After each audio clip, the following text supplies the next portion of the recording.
With us in Ignite. I am so excited that we have this special opportunity to hear from Gaston Warner once more. He'll be preaching again at the 11:10 service, and he's with us all day. And I can't tell you what this man is so busy going everywhere and promoting Zoe and speaking at churches and doing all that it takes to be the CEO of Zoe Empowers. So we are especially grateful that you were able to carve out time in your schedule to be with us this weekend, Gaston. For those of you who were not with us at Ignite, I just want to introduce Gaston Warner. Reverend Gaston Warner is a United Methodist minister. He's an ordained elder connected to the Texas Annual Conference. He has served he has led churches of all types. He has served on boards of nonprofit agencies and on staff at Habitat for Humanity, at Duke Divinity School, and at Duke University Chapel, and for a number of years. How many years, Gaston, have you been CEO? I came on Zoe's board in 2007. I've been on staff since 2010. All right, so for the last 11 years, he has been in leadership with Zoe Empowers and is the CEO of Zoe, and he has wonderful, wonderful news to share with us today. So without any further ado, let's welcome Gaston Warner.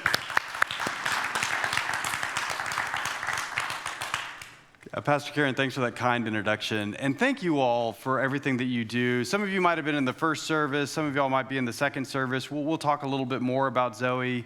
I'm going to make an assumption, and so nod with me and tell me if this is right. Some of you probably know quite a lot about Zoe, and some of you, it might be, you've heard about it, but that's the extent of what you know. Is that fair? Okay. So what we have an opportunity to do this morning is to talk a little bit in depth about how the thing works, because it is the weirdest approach to ministry that I have ever come across. When I was first introduced to it, I was introduced by a friend of mine who's a United Methodist minister, and she wanted me to come on their board, and I worked for Duke University coming alongside nonprofits, so as part of that, she wanted me to come on Zoe's board. And I asked her what they did, and she told me, and I was just, I thought that's impossible. That's a crazy way to do ministry. But it works like nothing I've ever seen. So as we begin, let me introduce you to Clarice. We had a church in Texas that went over in 2012, and they were partnering with 1,000 orphaned and vulnerable children. And so they met as many of them as they could, and they had a video team, and they took video of some children in their very first week of the program, at the very beginning. But they couldn't use any of that footage because it was too rough. And so they sat on it, and they went a couple years, but in 2018, when they went over, they reviewed all that footage, and they sent the video team again, and they had a list of 8 young people they had video of, and they gave them to Epiphany Mujawamana in Rwanda, and they said, we know it's been 6 years since we met these kids. They've been graduated for at least 3 years, but can you find any of these young people? And because of the way Zoe works, these empowerment groups, they don't disband once they graduate. They continue on like just like they've always done. They have their own capital and their own funds and their own leadership structure. And so she was able to find all 8 of them and to do before and after videos. So this is a short, 2.5-minute video of Clarice. Can you guys show that to us?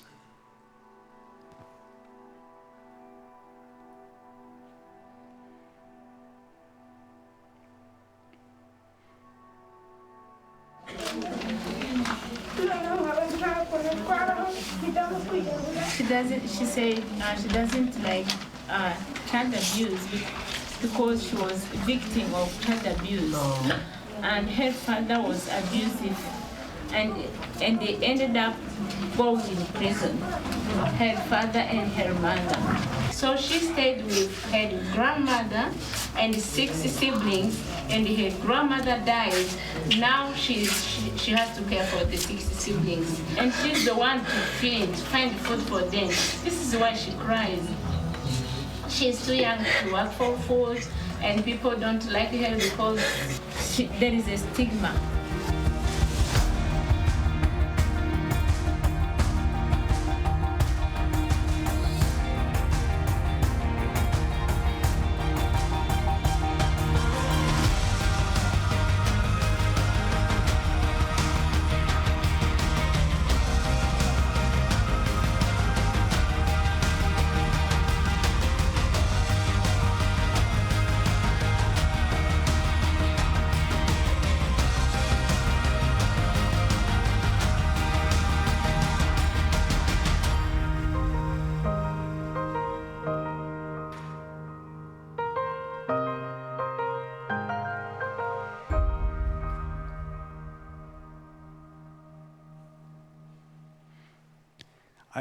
I love those videos. I was actually on the trip in 2012 and the trip in 2018, and so I remember Clarice very clearly. And she has a lot of things to say, and this doesn't get into any of the details of how that change happened in her life, but it shows you the power of what's happening in these children's lives. And in April of 2020, we had an active enrollment across 7 countries of over 58,400 young people.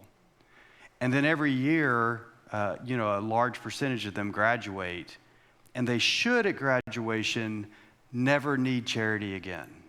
And that's a big statement to make. And there's a number of reasons why that's possible. Even if there's a global pandemic and everything goes haywire in their lives, they're surrounded by layers of community and savings and understanding and training, so that even if they lose everything in the future, they have the resiliency to be able to rebuild.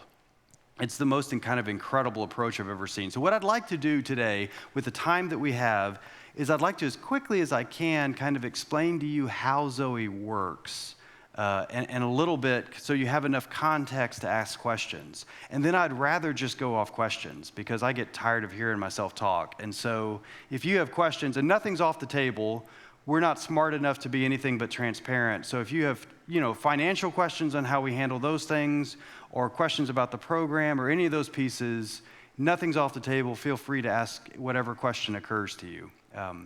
So Zoe started in 2004 as a ministry of the North Carolina Conference of the United Methodist Church. And at that time, it was a relief ministry.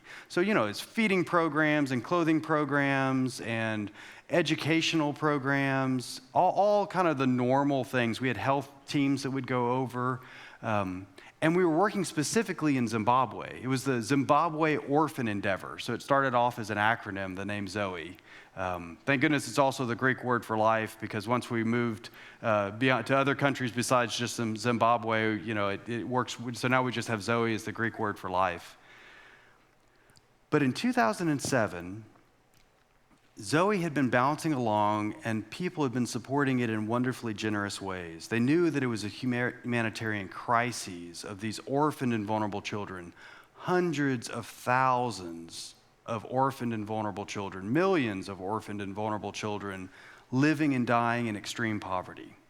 And extreme poverty, by our definition, World Bank's definition is less than $1.90 per day. Our definition is a child who's either homeless or in inadequate shelter, that doesn't have enough food to survive day to day, and is living in desperation, in life-threatening poverty. That's the core of who Zoe reaches out to. So we're in 6 countries in Africa and also India. But the way that Zoe started, in 2007, there was an overage of funding, which hasn't happened since, but it was wonderful that happened in 2007. And the board was saying, well, we can't sit on this money, because it was given for an emergency situation. But we also know that if we just throw it out there, it'll just evaporate. We want to use it well. So they put out word that they were looking for something truly effective, working with orphaned and vulnerable children. And they were introduced to Epiphany Mujuamana. Epiphany she was in the video introducing Clarice. She is, and I'll say a little bit about her in the service that comes up. She survived the Rwandan genocide as a Tutsi, but before that, she had survived being a vulnerable child in Rwanda. At the age of 9, her father passed away, her mother was disabled. She started selling onions by the side of the road, and then with the profit for that, she bought some more things and sold them. And through her businesses, starting as a 9-year-old, she was able to help feed her family and put herself through school. And she became a successful school teacher in her country. And then the 1994 genocide slammed into her country. And in the wake of that devastation, she saw all these orphan children, thousands of orphan children, and her heart went out to them. She said, I have to dedicate my life to helping these children. So she went to work where the resources were for some large Western aid organizations, names that you would instantly recognize. And she worked for 2 of those for several years each and became disillusioned with the work. And what she said is, I'd watch as these generous people would come to my country and give things to my people that my people desperately needed. And then I watched as these young people became so dependent on this outside aid that they forgot how to do anything for themselves, and the aid always disappeared eventually. and they were actually worse off than when I had begun working with them. So Epiphany and a team of other frustrated Rwandan social workers, frustrated by that cycle of relief and dependency, on a shoestring budget, started working directly with village leadership and, more importantly, with the orphaned young people themselves. And over the course of time, the question that Epiphany was asking them is, I know that you've got God-given gifts and God-given skills. You're out working in other people's fields. You're out working in other people's shops. What would you need in order to stand on your own feet? And over time, they developed this 3-year community-based empowerment program that has about 8 areas of intervention and a lot of nuances under there. But the big difference for Epiphany, whenever I did mission work, my question, especially working with young people in life-threatening poverty situations, was there's all these orphans, what can I do to help them? Epiphany's question was, there's all these orphans, what do they need in order to help themselves? Because Epiphany knew that unless they could stand on their own 2 feet, they would never have the dignity that God had in mind for them. And so she, with that very different question, designed an extraordinarily different approach where Zoe seeks to do nothing for these young people that they could do for themselves. But those small things that they're unable to do for themselves, Zoe helps them with those on-ramps. So there's a little bit of grants and loans in the 2nd and 3rd year. There's some trainings that they need. There's some coordination of community and reintegration in their own community that they have to have. But inside of that, they make all the decisions for themselves. So the basic unit of Zoe's empowerment are these empowerment groups. And this church, you partner with a number of them. You have over 1,300 young people that this church and individuals within this church have stood behind. And in the service, we actually have a picture of one of y'all's group, the Favor Group. And so each group is about 100, probably between 60 and 100. Oh, there it is. Well done. I was going to ask, but I hadn't warned you about that. So this is the Favor Group. Inside this group, there's 85 total orphaned and vulnerable young people. And inside of that number, there's 32 kind of heads of households, family units. Can you put the other that has the picture in the name list under it? So there's a picture and name list, and it's in microfiche, so you can't really see it. But the bold names are the heads of households. So there you go. Oh, well, my gosh, y'all are good. So impressive. So there's a name list for this group, and you can see in bold, that's the head of household. So Jacqueline at the top is 17 years old. This is the very beginning. And she's got 3 siblings ranging in age from 7 to 14 years old. And so Jacqueline is the head of household. She's the one that's the de facto parent, and she's kind of working with those other siblings. And see, at the bottom of that first column, there's James. He's 15, and he's on his own. He might be a street child. So you can have a sibling group of 8 or a single street child, but there's 20 to 30 usually child-headed households per group, 60 to 100 total orphaned and vulnerable children. And what they do is they're organized into that empowerment group, and over the next 3 years, you all and Zoe stand behind Zoe's indigenous staff. All the staff are from the country of service, and those staff, what they do is they first go to the community leaders, and they talk to them about empowerment and the orphans, and Zoe won't go into a community unless it's invited in by the community leaders. So much so that the village chief is the one who sends out the first invitation to the young people. So the local community takes full ownership of the program. If you can think of it as kind of a framework for the local community to care for their own orphan children and for those orphaned young people to care for themselves, that kind of cuts to the quick of what Zoe actually is. Then that group elects leadership, and over the next 3 years, Zoe helps with small interventions across 8 areas of life, and the young people take the lead in that journey. So Zoe has roughly 1 staff per 1,000 orphans. And that's not a budget limitation. That's the sweet spot where this program works, because Epiphany found, she said, look, if there's too many adults in the room, these desperate young people will always defer to the adults and they'll never make their own decisions. But if they have to make their own decisions, they'll step up in those leadership roles. And so each group nominates an adult mentor, a volunteer from their community that walks with them and helps connect them with the local community. So there is an adult in the room if things start to go off the rails. But generally speaking, they have their own leadership, chairperson, a secretary, a treasurer. They usually have a chaplain and some subgroups. They meet together, they discuss their problems, and their first pivot is to find solutions inside their own group. So I'm going to show you some data now. I'm sorry. But one of the things we love to do is kind of measure the results. So if you're a data person, you're really excited. The other 99% maybe less so. But if we can show the next slide, there's 8 areas of interventions. I want to just walk really quickly through the 8 areas as a way to explain the program. This specific data is from Kenya. We have data from each of the more mature programs, and this one is cross-sectional, which means it's one point in time with a randomized selected group from 3 different times in the program. So you've got an incoming class, usually in the first week before any interventions are done. You have the midpoint, and the midpoint is 18 months, so it's a year and a half into the program. And then you have the graduates at the end of year 3. So that's the data you're looking at there. All the kids come to the first meeting hungry, and Zoe doesn't give out food because it's crazy. But Epiphany found that if she gave them food at the first meeting, they would snap back into that relief mentality, and they would always be expecting the food.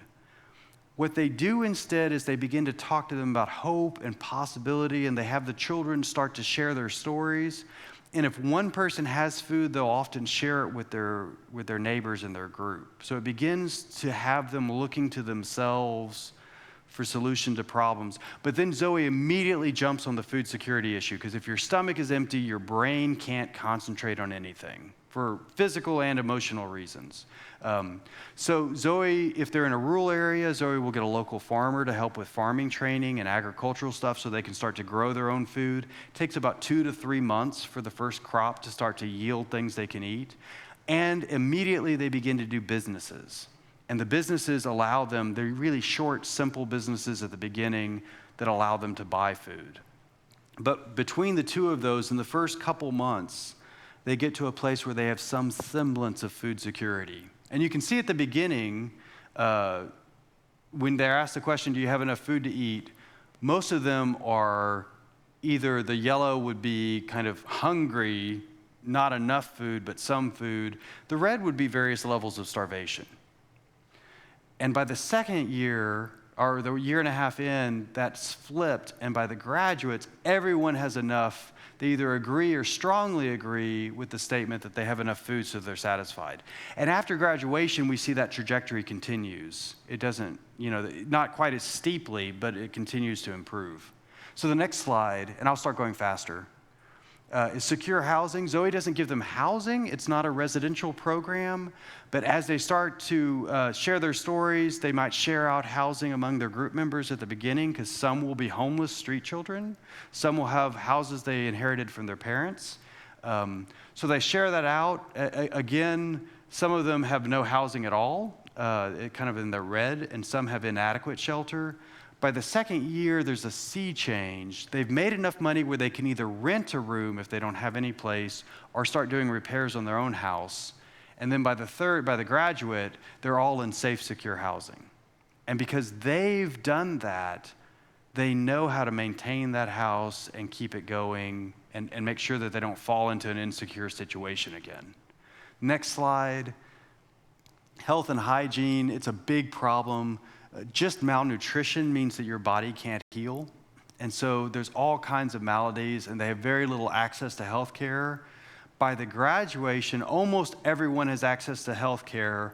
Some still have a little difficulty because of the rigors of extreme poverty and limitations in the healthcare system. There's some long-term illnesses that continue to worry with them, and Zoe will work with them on those issues. So the next slide is child rights. Everything bad you hear about happening to children is concentrated on the shoulders of these children.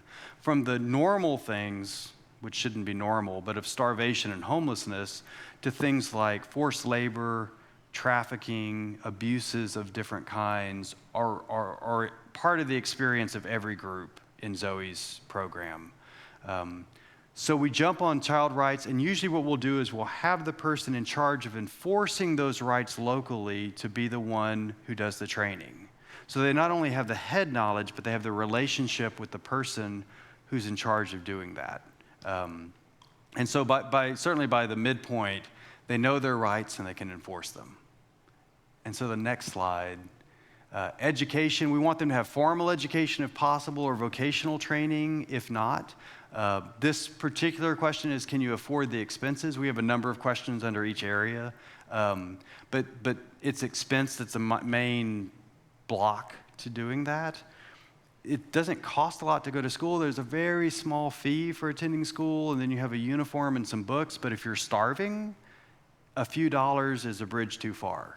So at the beginning, very few people can attend school, although some can do the small amount it takes to attend school. It's one of the last things they give up. They'll go through a lot of sacrifices before they give up school. But by the second year, almost everyone who wants to attend can attend, and Zoe will help reforge those relationships so they can re-enroll. And by the third year, that continues. There's also vocational training for those for whom formal education is inappropriate. So the next slide, and we're getting kind of close now, income generation. This is the one the kids like talking about the most. It's their businesses. At the beginning, they say, through my work, I can provide sufficient necessities for my household. At the beginning, there's no work, and so they're really just barely staying alive with food. By the second year, that's flipped on its head, and by the third year, almost everyone either agrees or strongly agrees that they can provide everything that their family needs. And by that third year, what that looks like on the ground is usually 2 or 3 diversified businesses, along with kind of raising animals and maybe having crops on the side. Many of the young people have employees that they pay to do some of their jobs, some of their businesses, while they focus on others. And many of them have vocational training, which greatly increases their income. In places of great poverty, there's great poverty, but there's also very low barriers to business entry. And so these young people can make big progress fairly quickly. So the next slide, and we're almost to the end. This is second to the end. Community connections. Almost every poverty study worth their salt in the last 20 years has said that poverty is not in its essence a lack of resources, but a lack of relationships. And that's a powerful piece for these young people. At the beginning, many of the children in Rwanda, I've heard them describe themselves as feeling more like dogs than human children. They're sick, and they're dirty, and they probably don't smell great, and they're begging for work or begging for food, and sometimes they might steal food in order to survive or have their siblings survive, and so they're treated as a pariah in their community. Nobody wants to be around them. They get chased off, they get beaten. It's a regular occurrence. By the second year, now they're not thieves and beggars, but they're employers and entrepreneurs. And so people want to have them at their party. And by the third year, they're a role model in the community, and they're going to bring some of the best gifts, and they're lifting up their whole community. They're leaders in their churches, and they're helping other youth. And so that community connection, and it sounds like a strange question. Basically, I can attend parties. But if people are inviting you to their parties, that's a pretty good indicator of how you're set in the community. And how you're set in the community is a pretty good indicator of the sustainability of your change. It means if something goes wrong, you have people that can lift you up. And so this is a really critical piece. And then the final slide, and I love this one. Zoe is a religiously non-restrictive program. Any child is welcome to participate fully in the program regardless of their belief. We meet them where they are and love them where they are, absolutely. But we're also a Christian program. And Zoe's staff share their faith in words and actions in ways that are always inviting but never coercive. And surprise, surprise, that really gentle approach to evangelism is also extraordinarily effective. And so these young people, you can see at the beginning, there's a really complicated relationship with God. If you've lost your parents and you're being physically abused on a regular basis, you might think that maybe God doesn't exist, or if God does exist, that God has cursed you. But by the second year, that relationship's changed. And by the third year, If 81% of our congregations in the U.S. actively shared their faith with others, it would be an interesting thing to see. So these children not only receive the gospel, but they're proclaiming it in that third year. I mean, it's such a powerful kind of sea change. All right, and so that's there's one more slide at the end that's just a kind of a summary slide. This is a self-sufficiency index. So under all those 8 topics at the bottom, we have an amalgamation of all the questions we ask. And then we have a score from 0 to 1, basically, which is extremely vulnerable, life-threatening, to 2.5 to 3, which is thriving, beyond stable to really thriving in life. And you can see the red is the first year, then the yellow is the second year, and the green is the third year. Especially between year 1 and year 1.5, there's this incredible sea change. Year 3, it begins to stabilize and continues to increase, and then it continues increasing past graduation. So thanks for showing all those. And the amazing thing, the thing that's even more amazing than their individual progress, is the way these young people then pay forward what's been done to them. They not only receive all these blessings in their lives, but they immediately begin to pass it on to others. They adopt other orphans into their own groups.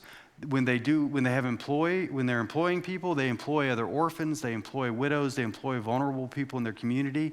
During the pandemic, they were off the chain. They went out and they identified elderly people in their community that shouldn't be exposed to the virus, and they started collecting firewood and food and water for them and delivering it to them so they could stay in. They started making masks as a for-profit business, but also giving it to those who couldn't afford it. In every way, these young people became the point people in their villages to be the ones to look after the vulnerable during the pandemic, because they know what it meant to be vulnerable in their recent history.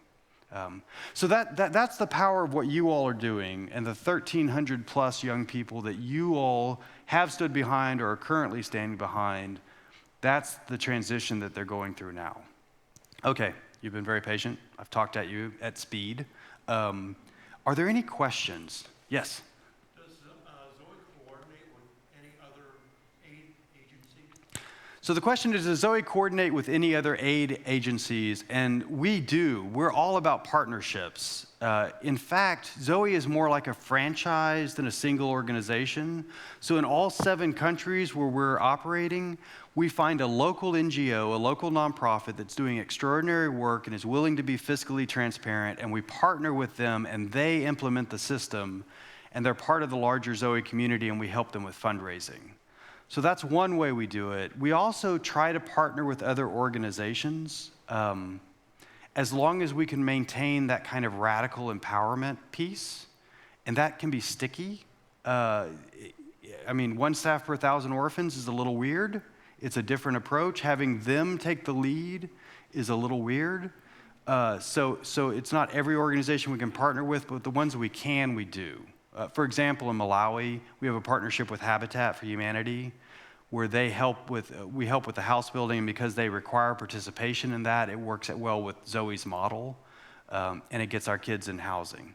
So that partnership is really good. We've tried with Heifer. We haven't heard back yet, but about every 2 years, I take another stab at that, and eventually I'll wear them down. Yep. Compassion International.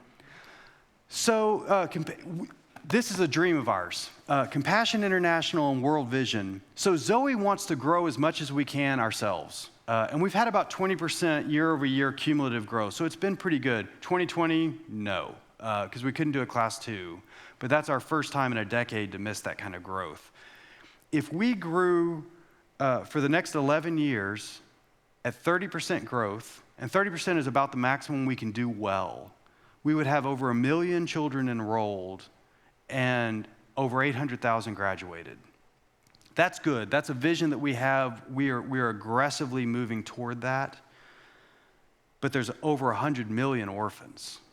So if we could convert Compassion or World Vision or some of these other organizations, we could really move the needle in the field. We've had some difficulty in giving the program away. We've tried to do that with a couple organizations, and they've tweaked the model. They're like, 1 staff per 1,000 is a little crazy, so we're going to do 1 staff per 50. And it kind of erodes, and maybe the kids can't make all their decisions. We're going to be a little more directive. They don't choose their own businesses. We kind of tell them what businesses to do. All those things seem to erode the program. We've also had conversations with World Vision. They've been really receptive to the conversation, but haven't figured out a way to kind of move toward it yet. I have not been able to get Compassion to talk to us. We've had several churches that are big Compassion donors, because if you want to talk to a nonprofit, get the donor to ask. So that's what I keep trying to do with Compassion. I haven't made a lot of headway yet. But we're trying to do some external studies on the program, and we're hoping once those external studies come in, we'll be able to use that data to give the program away more effectively. We have a private labeling relationship where if the Baptist of Virginia want to do an empowerment program, but it needs to be the Baptist of Virginia empowerment program or their people won't support it, we will actively manage that for them for a period of time, and it's their program with their staff, and then after a while we can back out of that relationship once it's set how the program actually works, and then they can continue it on their own.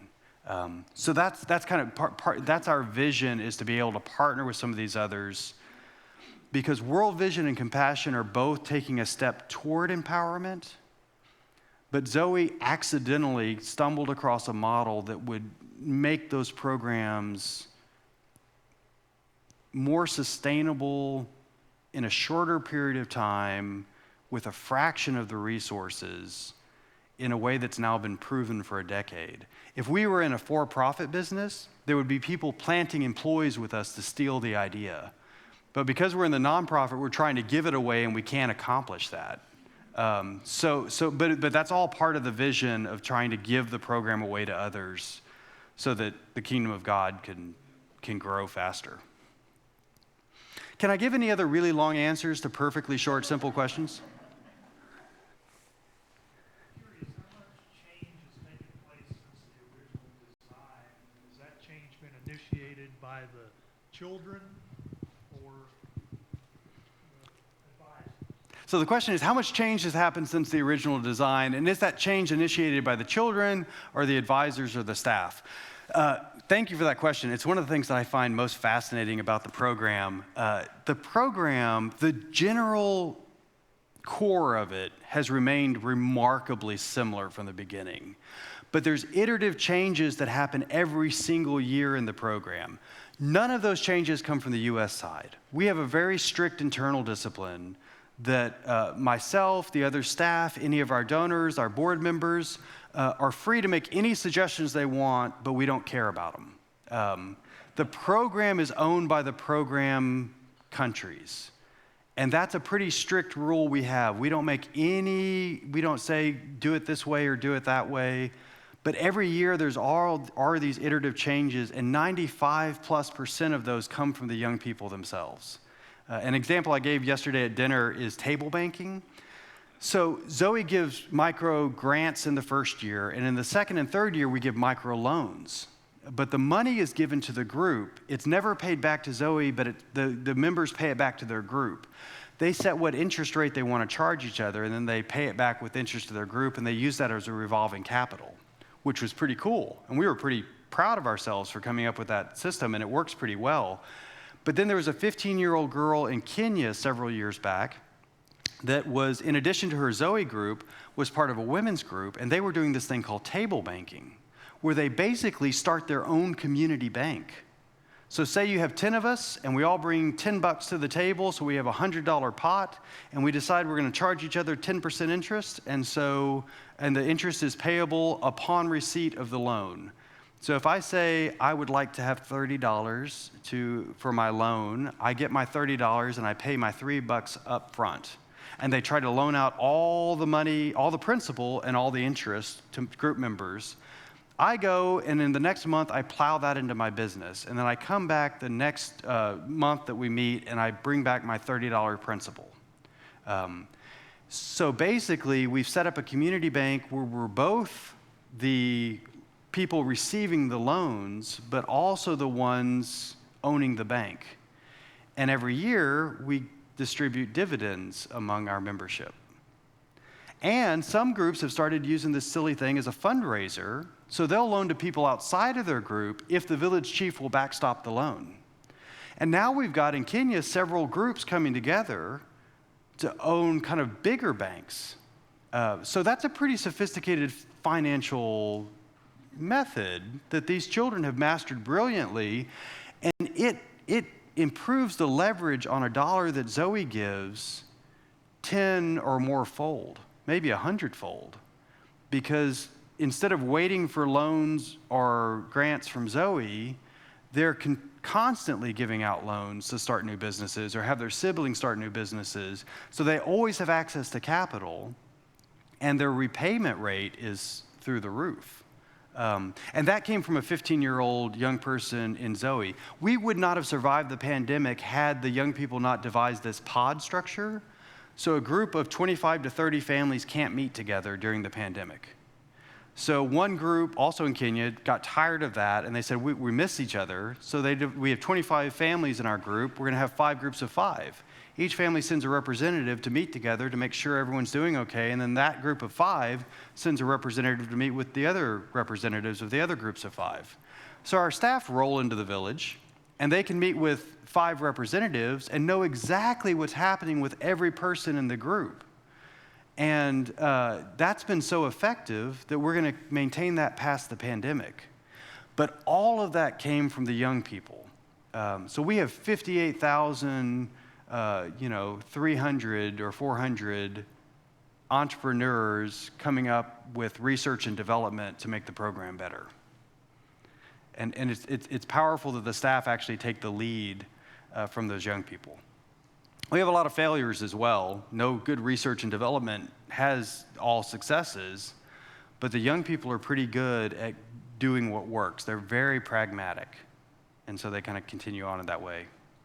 All right, another question. How much time do we have? None. We have no time, so, no more questions. If you want to talk to me, though, Carol can get you my contact information. And I love nothing better than to talk about how the program works. You guys are changing lives, and you're changing them in a consistent way that should be generational change. This might be one of the most powerful things you've been a part of, and I encourage you to find out more about it and tie your lives to the lives of these young people, because it'll change who you are in addition to changing their lives. May God bless you for what you've done and what you're doing now. Amen.